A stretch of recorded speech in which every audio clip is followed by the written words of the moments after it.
안녕하세요. 홍슬기 계사입니다. 네. 저랑 오늘부터 이제 객관식 재무관리 한번 공부를 해보려고 하는 거고, 그 다음에 이제 그 객관식 재무관리, 이제 1차 시험이 사실상 지금 이제 10월 달이니까 10월, 11월, 12월, 1월, 2월, 한 5달 정도 남았고, 이 5달 동안 이 객관식 재무관리 하면서, 재무관리 어떻게 마무리해야 되고, 재무관리 어떻게 공부하면 좋은지, 그거에 대해서 한번 이제 얘기를 해보고 수업을 시작하는 게 좋아서 간단하게 OT 한번 하고 수업 바로 들어가도록 하겠습니다. 자, 10월 10일이죠. 10월 10일 날 이렇게 객관식 재무관리 6판이 새로 출간이 되었습니다. 6판 같은 경우에는 이제 5판 5세죠. 이제 2024년 시험을 대비하기 위해서 2023년에 이루어진 강의에서는 이제 5판 5세를 사용을 했었는데, 그러면은 작년 책과 올해 책이 어떻게 달라졌는지에 대해서 간략하게 한번 제가 소개를 해드려 볼게요. 일단 내용이 늘어났습니다. 5판 5세 같은 경우에는 한 770페이지 정도 됐어요. 770. PDF 파일 기준으로 770페이지 정도 되는데, 지금 제가 가지고 있는 이 6판 재무관리, 그러니까 출간을 위해서 만들어진 PDF는 903페이지더라고요. 그럼 보다 한 130페이지 정도가 늘어났습니다. 그럼 이 130페이지는 왜 늘어났냐라고 하면은, 일단 2023년에서 2024년으로 넘어오면서, 2024년 시험이 있었죠? 그리고 우리는 지금 2025년 시험을 준비할 거란 말이에요. 그러면은 2024년 기출문제가 추가가 됐어요. 16문제가 추가가 됐고, 16문제가 추가가 되면서 이제 해설이랑 문제수는 당연히 늘어났겠죠? 문제수는 당연히 늘어났는데, 이 외에도 기존에 수록되어 있던 문제 중에서 보기가 5개고 뭐 해설이 한 2개밖에 없었다. 보기 지문에 대한 해설이 2개밖에 없었다라고 하면은, 이 해설은 조금 추가가 필요로 한데, 이 해설은 조금 수정이 필요로 하다. 그러니까 더 쉽게 풀이해서 설명하는 거예요. 내가 전에 책의 내용이 잘못돼서 고쳐진 게 아니고, 그런 식으로 선생님이 최대한 많이 이해하기 쉬운 목적에 맞게 교재를 조금 업데이트를 많이 하셨어요. 업데이트를 많이 하셨기 때문에 페이지 수가 늘어났다. 그리고 문제가 기출문제와 실전문제 구성이 약간 변형이 되었습니다. 기출문제 같은 경우에는 기존에는 막 1991년, 1997년처럼 이렇게 복귀돼서 만들어진 기출문제들이 있는데, 2000년부터 이제 금감원에서 시험 문제를 공개를 하기 시작한 거죠. 공개를 하기 시작했고, 2004년부터 이제 본격적으로 제대로 공개를 했어요. 그러다 보니까 2000년 이전에 기출문제들은 아무래도 기억 속에서 되살아나서 만들어진 문제들이기 때문에 걔네들은 이제 실전 문제로 넘어갔어요. 실전 문제로 넘어갔고, 2000년 이후부터 이제 기출문제가 2000년부터 2024년까지 기출문제가 수록이 됐겠죠. 근데 실제로 추가된 건 2024년 뿐이지만 앞에 있는 기출문제가 조금 빠지다 보니까 문제 번호수가 다 달라졌어요. 예를 들어서 전에는 10번 문제였던 게 앞에 문제가 날아가면서 이제는 4번 문제가 됐다든지, 이런 식으로 문제 번호 수정이 약간 있고요. 그리고 이제 앞에 기출문제, 옛날 기출문제가 이제 실전 문제로 넘어가면서 어떻게 됐겠어요? 실전 문제 번호들이 밀리는 애도 있고 밀리지 않는 애도 있어요. 그렇게 해서 이제 문제 번호 수가 달라졌다 보니까 뭐 6판, 5판을 가지고 계신 분들이 이제 6판으로 이루어지는 수업을 듣기에는 조금 무리가 있지 않을까라고 생각이 됩니다. 그렇게 해서 조금 책이 교정이 있었고, 그리고 나서 이제 좀 보면은 또 하나 말씀드릴 게, 목차를 보면은 이 부분이에요. 목차를 보시면은 여기에 이제 부록으로 이제 실전 모의고사라는 게 생겼어요. 노란색이 안 보이네. 부록으로 실전 모의고사라는 것이 생겼는데, 이 실전 모의고사는 뭐냐라고 하면은, 우리가 2025년 시험이 변했어요. 바뀌었어요. 이게 뭐가 바뀌었냐라고 하면, 이따 쭉 달라진 제도를 보겠지만 간략하게 말씀드리면은 1교시에 보는 재무관리 시험이 16문제에서 24문제로 늘어났어요. 그러면은 우리가 여태까지 연습하는 거는 몇 문제 하에서 시간을 재고 풀이할 수 있겠어요. 예를 들어서 연도별로 기출문제를 출력해서 푼다라고 하면은 16문제밖에 안 푼단 말이야. 근데 우리 이제 시험 24문제로 바뀌었으니까 24문제에 대한 대비가 있어야 되잖아요. 그죠?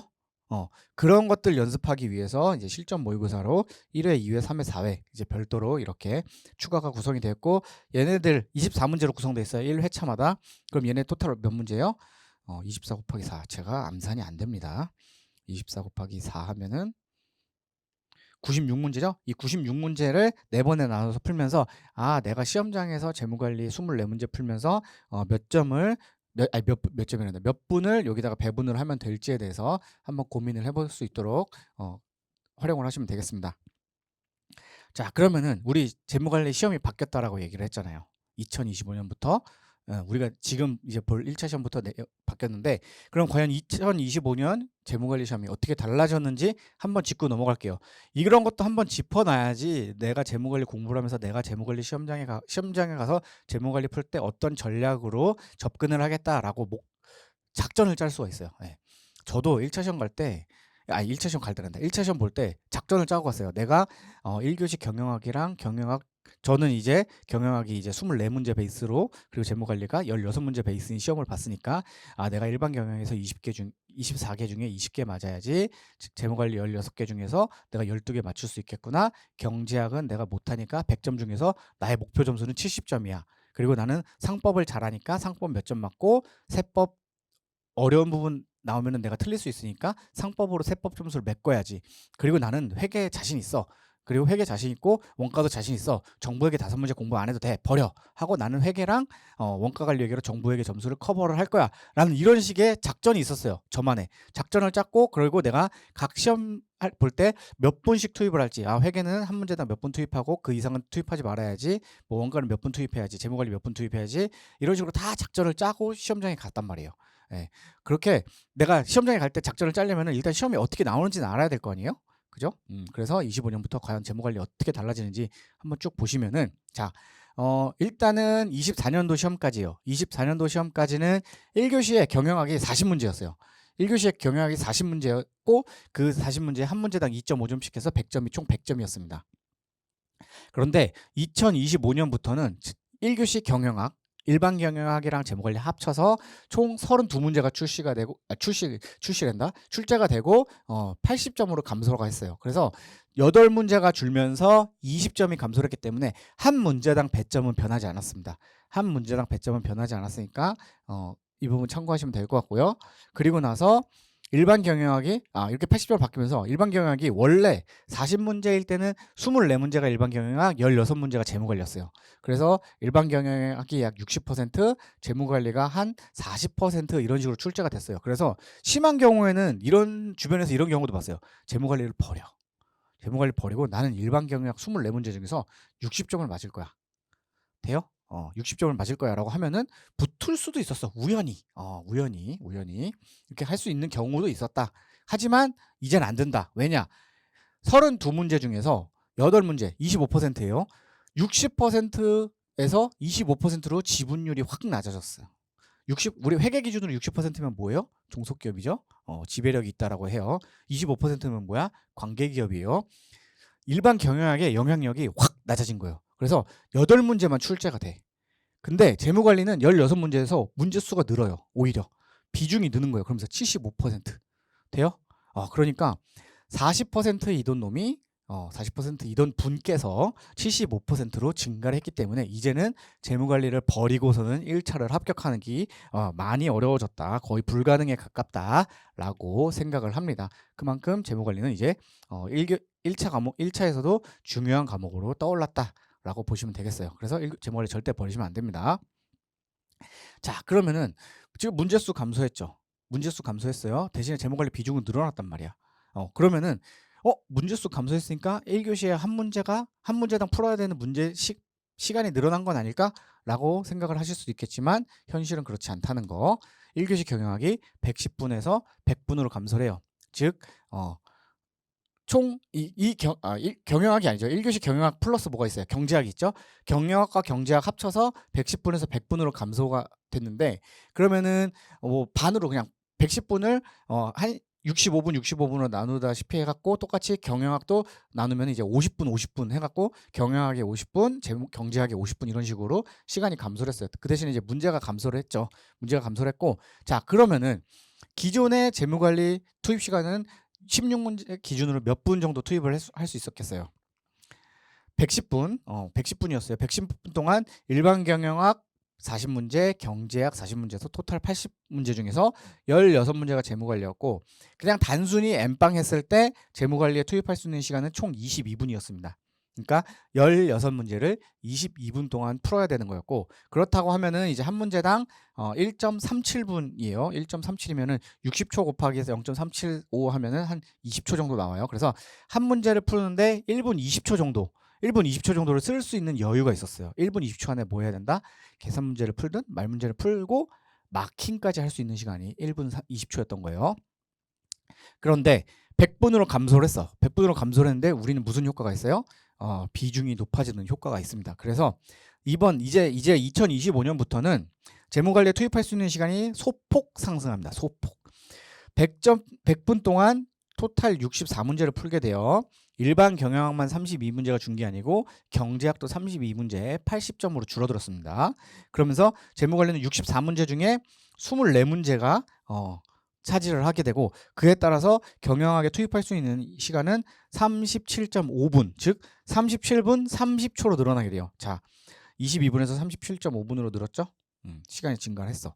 근데 문제 수가 증가했으니까 그럼 결국 똑같이 1.2 1분 20초 안에 풀어야 되냐? 그것도 아니야. 한 문제당 투입할 수 있는 시간도 늘어났어요. 1.15 숫자가 길어. 1.5625분. 그냥 1분 30초. 1분 20초에서 1분 30초로 한 문제당 10초가 늘어났다라는 얘기예요. 그 10초가 얼마나 중요하냐면은 우리 마킹을 할 때 두 문제, 세 문제를 마킹할 수 있는 시간이에요. 근데 우리 30초씩 해가지고 지금 총 24문제잖아요. 그죠? 그럼 몇 분이야? 10분 정도가 늘어난 거예요. 그런 식으로 재무관리에 투입할 수 있는 시간이 늘어났으니까 재무관리가 1차 시험에서 차지하는 비중은 중요해졌다라는 거예요. 그러면 우리 재무관리 이거 어떻게 대비해야겠어요? 간단합니다. 열심히 하시면 됩니다. 열심히 잘 해가지고 1차 시험에서 24문제 시험 볼 거고, 그럼 우리의 목표는 몇 문제로 잡아야겠어요? 24문제 중에 24문제 중에 최소한 24개 중에 잘못 썼다. 24개 중에 그냥 제가 판단하기로는 24개 중에 24개 중에 열심히 최선을 다해서 풀어가지고 한 18개 정도 맞춰요. 18개 정도 맞추고 6개는 어쩔 수 없어.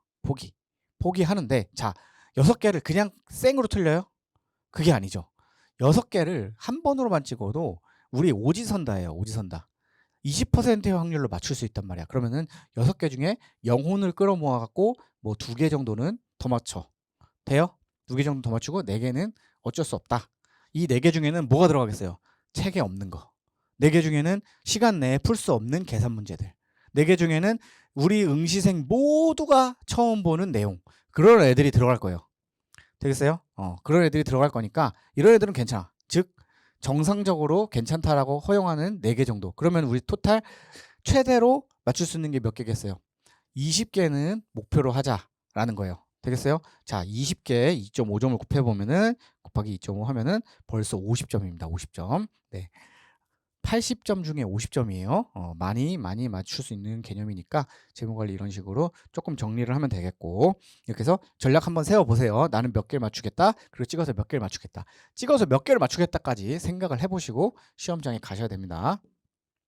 자, 이렇게 시험이 바뀌었고, 그러면은 우리는 이 시험에 바뀐 거 이렇게 규정만 바뀌었냐? 그것도 아니죠. 네, 금융감독원에서 이제 친절해졌어. 더 친절해졌어. 뭐가 친절했어요?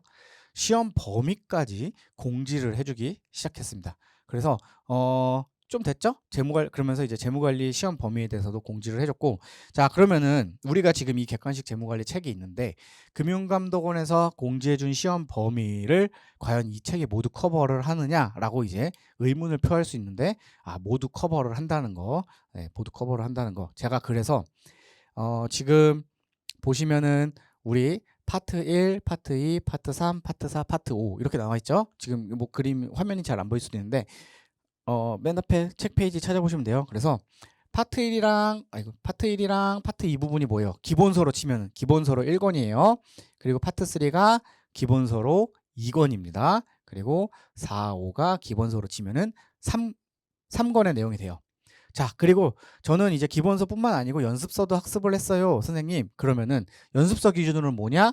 이 파트 1부터 파트 3가 연습서로 치면 1권이에요. 연습서로 치면 1권이고 파트 4는 그대로 연습서로 치면은 2권이다. 이런 식으로 정리를 할 수가 있겠고, 그럼 우리는 이제 진도별로 총 순서가 쭉 나가서 총 14개의 챕터에 대해서 학습을 할 예정이고, 그럼 이 14개의 챕터가 금융감독원에서 공지한 진도별이랑 시험 범위랑 얼만큼 동일하냐 봤을 때 이게 금융감독원에서 똑같이 5개의 파트로 구분을 했어요. 파트 1, 파트 2, 파트 3 하면서 파트 1에서는 뭐 재무관리의 기초와 자본예산, 파트 2에서는 포트폴리오 이론, 파트 3에서는 기업 재무 이런 식으로 구분을 했고 다음 페이지에 보겠지만 파트 4에서는 채권 그리고 파트 5에서는 뭐 선물 옵션 이런 식으로 구분을 해놨거든요. 그러면은 각각 이 단원들이 이 책에 다 실려 있는지 한번 대사를 해봐야겠죠. 네, 이 대사를 해봐야 돼. 그뿐만 아니고 각 파트별로 25% 출제될 거예요, 25% 출제될 거예요, 20% 출제될 거예요 이런 식으로 비중까지 정해줬어요. 되게 친절한 겁니다. 내가 제가 시험 볼 때만 해도 어디에서 몇 문제 나올지까지 예상하는 자료는 없었기 때문에 그냥 두루두루 모두 다 열심히 잘할 수 있도록 공부를 준비하는 반면에 이제는 여기서는 몇 문제 나올까, 여기서는 좀 힘주고 봐야지, 여기서는 살짝만 힘 빼고 볼까 이런 식으로 할 수 있는데 사실 기존이랑 다를 바 없어요. 기존이랑 다를 바 없기 때문에 내가 꾸준히 하면 되고, 그래서 어쨌든 대사를 해보면은 자 파트 1에서 1, 2, 3, 4 이렇게 진도한 거 다 뭐 8장, 1장, 2장, 2장, 8장 이런 식으로 다 포함되어 있다라는 거 다 대사를 해봤습니다. 그래서 이런 식으로 각 단원별로 조금 요거 순서대로는 아니에요. 요거 순서대로는 아니지만 어쨌든 다 들어있고 순서도 사실은 거의 비슷하다라는 점, 주제를 봤을 때 거의 비슷하다라는 점 확인을 할 수가 있으니까 이 책 한 권 잘 믿고 선생님이 열심히 쓰신 책 잘 믿고 공부를 하시면은 그래도 1차에 큰 도움이 될 거라고 저는 생각을 합니다. 자, 파트 4, 5도 똑같아요. 채권이랑 파생상품과 위험관리인데 여기서 말하는 파생상품은 뭐다? 선물, 옵션 이런 애들 얘기하는 거예요. 그리고 외환시장과 뭐 환영관리, 그다음에 위험에 대한 측정관리, 이런 거 다 들어가 있는 거고 우리는 원래는 우리는 파트 4에서 옵션과 선물을 배우고 파트 5에서 채권을 배우지만 금융감독원이 공시한 거는 순서는 바뀌어 있어요. 순서는 바뀌어 있으나 다르진 않다라는 거. 그리고 지금 13장 얘기예요. 채권이 13장 하나가 되게 중요하다라는 얘기를 할 수 있어요. 왜냐면은 얘는 채권 따로 빼갖고 우리 여기 13장에서 배우는데 이 13장에서 배우는 걸로 금융감독원에서 공시한 걸로 이게 몇 퍼센트야? 안 보여. 20%. 네, 20%가 저 13장에서 나온다라는 얘기예요. 그만큼 13장은 중요하게 생각을 하고 학습을 하셔야 된다라고 생각을 하시면 되겠습니다. 이렇게 해서 쭉 보면 다 있어요. 다 있으니까 너무 걱정하지 마시고 학습을 하시면 될 것 같고, 자, 그럼 이렇게 학습을 할 때 객관식 재무관리 강의 어떻게 진도를 나갈 것이냐라고 제가 어떻게 계획을 짰냐라고 한번 말씀을 드려보면은, 자, 그 옆에 있는 뭐 컨텐츠 목차 갖고 이제 그냥 말 그대로 문제 몇 페이지 있고 이런 목차이긴 하지만은 일단 객관식 재무관리 제가 목표로 한 강의 회차는 20회예요. 총 20회 강의인데 원래 작년 같은 경우에는 이제 객관식 종합반에서 객관식 재무관리가 총 18회 할당이 돼 있었어요. 18회 할당이 돼 있었는데 내용이 많아요. 내용이 많다 보니까 보강이 이루어지는 거는 불가피한 상황이고, 그래서 아예 그냥 강의 회차를 늘려버리자. 보강이 정규 강의인 것처럼 강의 회차를 2회 정도 늘렸고 2회 늘리면은 무려 8시간입니다. 8시간이기 때문에 그런 식으로 해서 최대 20회를 20회 안에 끝내는 것이 목표다인 거예요. 20회 안에 끝내는 것이 목표고, 그래서 정규 강의 20회 안에는 어떤 것들을 볼 거냐라고 하면은 우리 객관식 교재가 이론 설명이 쫙 돼 있어요. 각 챕터마다 이론 설명이 쫙 되어 있고 기출 문제가 되어 있고 필수 문제가 실려 있습니다. 그리고 나서 그 기출 문제와 필수 문제에 대한 해답이 실려 있는데 일단은 20회 안에 끝내야 되기 때문에 이론 설명하는 시간과 문제풀이하는 시간에 대해서 적절히 투입량을 계산을 해야 되는데 문제풀이하는 시간이 문제수가 너무 많아가지고 문제풀이하는 시간이 조금 길어지다 보니까 이제 조금 전략을 짠 거예요.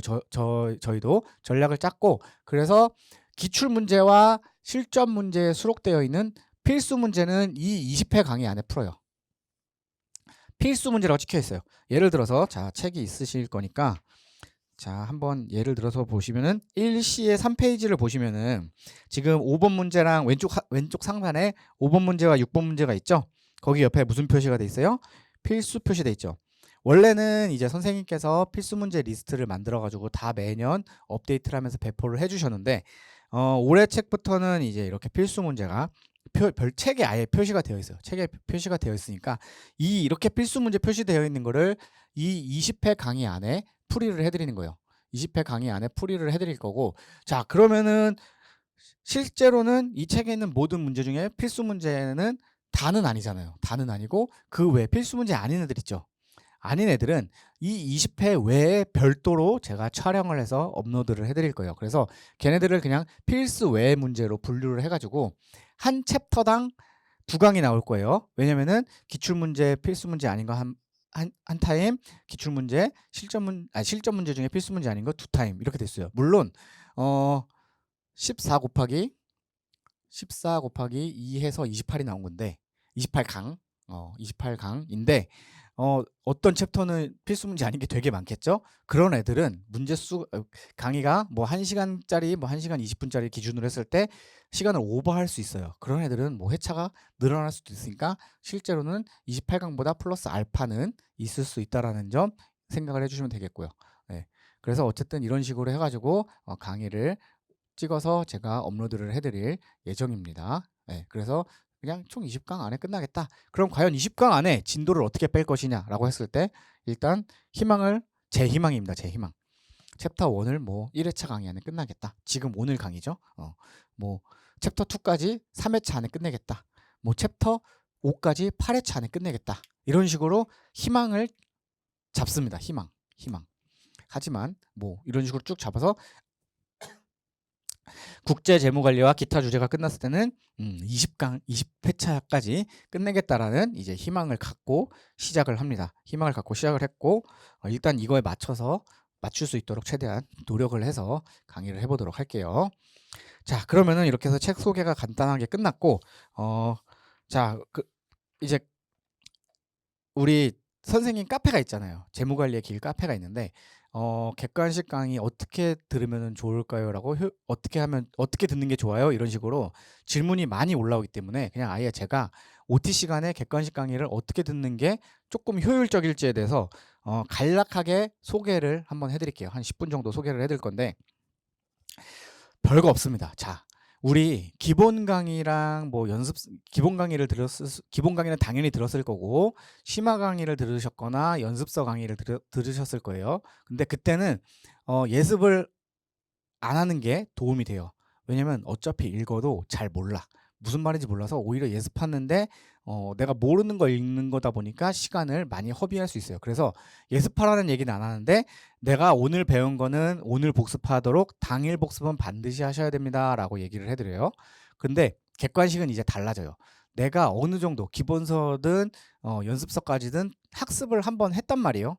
한번 학습을 했기 때문에 내가 혼자서 이 객관식 재무관리 책을 읽었을 때 용어라든지 단어라든지 이 문장이 얘기하는 게 읽혀요. 잘은 몰라도 괜찮아. 읽혀요. 문장이 읽힌단 말이야. 내가 초면이 아니라 구면인 상태인 거예요. 그래서 읽히기 때문에 객관식 재무관리를 수강할 때는 예습을 해오시는 것이 객관식 강의 듣는데 효과가 좋습니다. 그래서 예습을 해오셔야 돼요. 예습을 해오시는데 무슨 예습을 하느냐? 일단 이론 본문을 읽어요. 이론 본문을 읽고 이론 본문 읽는 것뿐만 아니고 진도에 맞게 문제도 한번 풀어오시면 좋아요. 우리 강의에서 필수 문제는 필수 문제대로 풀고 필수 문제 아닌 건 필수 문제 아닌 것대로 푼다고 얘기를 했죠. 그러면은 필수 문제 부분만 열심히 풀어오시는 거예요. 기출과 실전 문제를 열심히 풀어오는데 자, 진도에 맞게 미리 풀어오셔야 돼요. 그리고 이게 온라인 강의다 보니까 내가 강의 듣는 템포가 약간 늦을 수 있겠죠. 일단 강의가 업로드 돼야지 우리가 강의를 수강할 수 있을 거 아니에요? 그러면 강의가 업로드 된 걸 보고 강의 목차가 있잖아요. 오늘 진도는 어디까지 나가네라고 목차 그 강의 파일 제목에 있어요. 그러면은 그걸 보고 오늘은 진도가 뭐 CAPM 끝까지 CAPM의 기출 문제, 필수 문제까지 다 풀었구나라고 하면은 CAPM의 기출 문제 필수까지는 싹 풀어보는 거예요. 그리고 나서 이제 강의를 듣기 시작하는 거죠.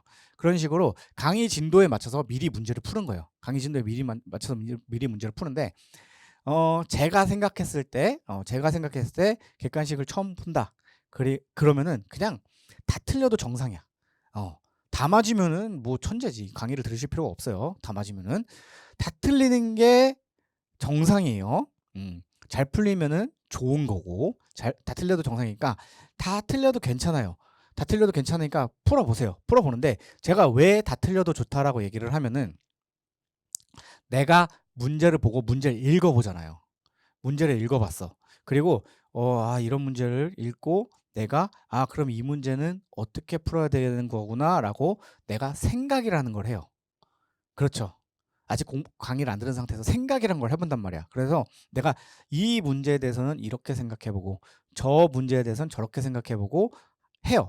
그런 식으로 생각을 해보는 것 자체가 내가 틀리지만 그래도 내가 시도는 해봤다는 얘기고, 그 상태에서 제가 강의 시간에 예를 들어서 그 문제를 풀어드리는 거예요. 그러면은 내가 이렇게 생각을 했었는데 선생님이 저렇게 얘기를 해주시는 거구나, 저런 얘기를 해주시는 거구나, 내가 생각했던 게 어디가 잘못됐었구나, 아니면 내 생각과 선생님의 얘기는 조금 다르지만 결국에 결론은 동일하구나 라는 거를 강의를 들으면서 생각해낼 수 있는 거예요. 그게 되게 중요해요, 객관식에서는. 그래서 이렇게 생각을 해볼 수 있는 기회가 뭐가 있다? 예습밖에 없어요. 그래서 문제를 다 틀려도 좋으니까 반드시 예습은 하시는 것을 부탁을 드리고요. 자, 그럼 예습을 하면은 뭐 해야 돼? 우리 예습도 해야 돼, 강의를 들어야 돼, 복습도 해야 돼. 시간이 공부를 이 하루치 강의를 들음에 따라서 공부를 하는 시간이 늘어나야 된다? 그것도 아니에요. 자, 예습을 하게 되는 만큼 복습 시간을 줄이셔야 됩니다. 예습을 하게 되는 만큼. 우리 일반적으로 4시간 강의를 들으면은 복습 몇 시간에 하는 게 정상이에요. 4시간 하는 게 정상이에요. 이것보다 조금 하면 좋겠지만, 그러면은 이 4시간 복습을 할 때, 4시간 복습을 할 때 원래 기본서랑 연습서 강의를 들으면은 그냥 기본서랑 연습서 4시간만 복습을 하면 됐던 거예요. 근데 이젠 예습도 하죠. 그러면 이 4시간을 쪼개는 거야. 4시간을 예습 2시간, 복습 4시간 하면 안 되지. 복습 2시간, 4 빼기 2는 2. 복습 2시간. 이렇게 시간을 안분을 하는 거예요. 그래서 내가 내일 수업을 위해서 2시간 예습을 하고 내가 오늘 수업 들은 걸 위해서 2시간 복습을 한다라고 생각을 하시면 되겠고, 이 복습 시간이 2시간이 가능하다라고 생각하는 거는 왜 그러냐면은 우리 전날에 예습했잖아. 예습하면서 이 2시간에서 내가 이미 이 부분에 대해서 고민을 했어요. 한번 고민을 했는데 복습 시간에서 4시간 걸리는 거는 내가 예습을 제대로 안 했거나 강의를 제대로 안 했거나 뭐 그런 거예요. 물론 어려워. 그 챕터가 너무 어렵고 내가 잘 모르겠어서 깊은 고민을 하느라고 복습 시간이 늘어나는 건 괜찮아요. 근데 정상적으로 했는데 뭐 유튜브를 본다든지 뭐 별스타그램을 본다든지 이런 식으로 해서 복습 시간이 늘어나는 거, 그런 거 안 돼요. 딱 자르세요. 2시간 대 2시간 뭐 이런 식으로 배분을 하든지, 아니면 나는 복습이 금방 끝나. 그러면은 뭐 예습을 한 3시간 하고 복습을 1시간 한다든지 이런 식으로 쭉 짜는 거예요. 계획을 세우고 나서 이렇게 시간을 투입하시는 거고, 얘는 예습 때문에 복습 시간이 줄어드는 거다라고 하는 거예요. 그래서 사실 이렇게 하면은 어떻게 되는 셈이에요? 내가 예습을 하면서 책을 한번 봐요. 됐죠? 내가 강의를 들으면서 그 부분을 또 봐, 책을. 내가 복습을 하면서 한 번 더 봐요. 책을 지금 똑같은 부분을 몇 번을 봤어? 하루 사이에 3번을 봤어요. 3번. 1회독이지만 3번이에요. 1회독 안에 3번을 보는 거예요. 그만큼 중요하다라는 거 생각을 해두시면 좋을 것 같고요.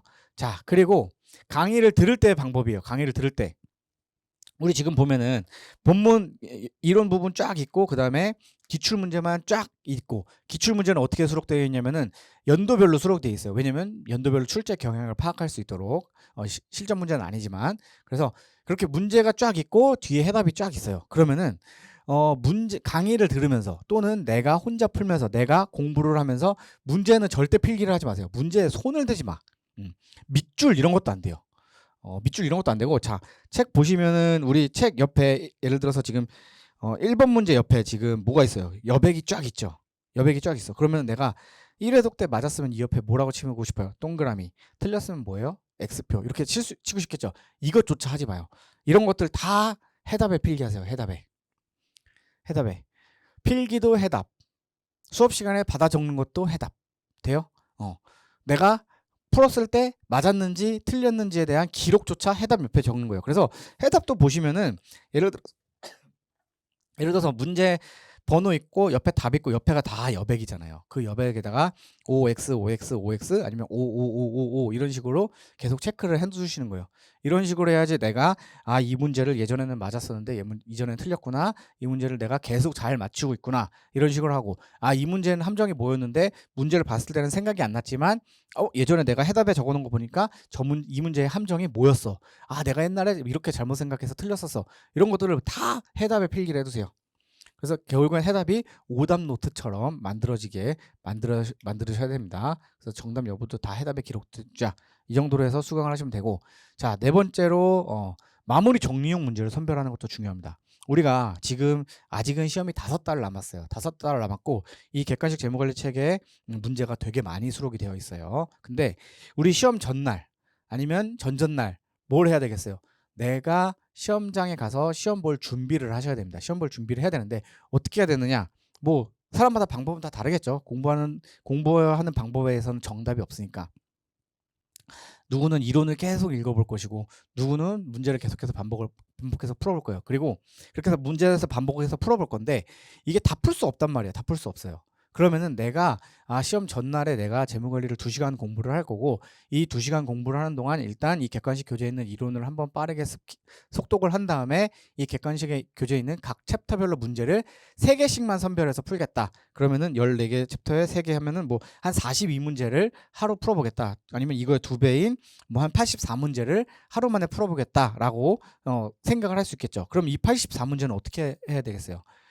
일단은 가장 많은 범위, 전수 있죠. 전수 범위. 전수 범위에서 일단은 한번 추려요. 내가 쫙 추려. 필수 문제 플러스 알파로. 그리고 나서 또 추려. 뭐 필수 문제에서 제낄 거 제끼고 아니면 필수 문제 아닌 것 중에서 내가 자주 틀리는 개념이라든지 이런 것들이 있는 문제들 또 추려.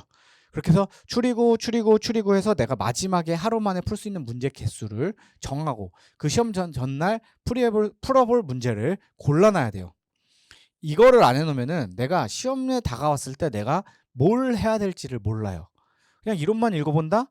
이론만 읽어볼 수도 있지. 근데 문제 푸는 감을 유지하는 것도 생각보다 중요하거든요. 그래서 그 문제를 통해서 내가 개념을 새로 익힌다라고 생각을 하기보다는 문제를 풀어보는 감을 유지한다. 뭐 계산 문제면 계산을 하면서 계산기 두들겨보는 감이라든지 말 문제면 내가 그 말 문제를 정확하게 읽어내는 능력이라든지 이런 것들을 한번 리마인드하는 목적으로 문제를 풀어보시는 것이 좋기 때문에 걔네들을 미리 선별해 놓는 것이 중요합니다. 자, 마지막으로 이것도 또 이제 많은 분들이 질문을 하시는 건데 문제를 외운 것 같다는 거예요. 객관식 재무관리를 4회독했습니다. 객관식 재무관리를 5회독했습니다. 그래서 제가 문제를 외운 것 같아요.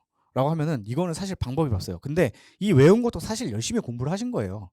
이 문제 이거 거의 한 800문제? 뭐 그 정도 되겠죠? 이제 문제 수는 계산을 안 해봤는데 한 문제당 한 챕터당 50개만 잡아도 벌써 50문제에 14개 챕터니까 700문제예요. 근데 물론 50문제가 안 되는 챕터도 있을 것이고 기출문제만 50문제가 넘어가는 챕터도 있으니까 그거 평균하면은 뭐 한 700문제, 600문제는 일단 넘어가고 그거를 외웠다라는 거는 진짜 대단한 거예요.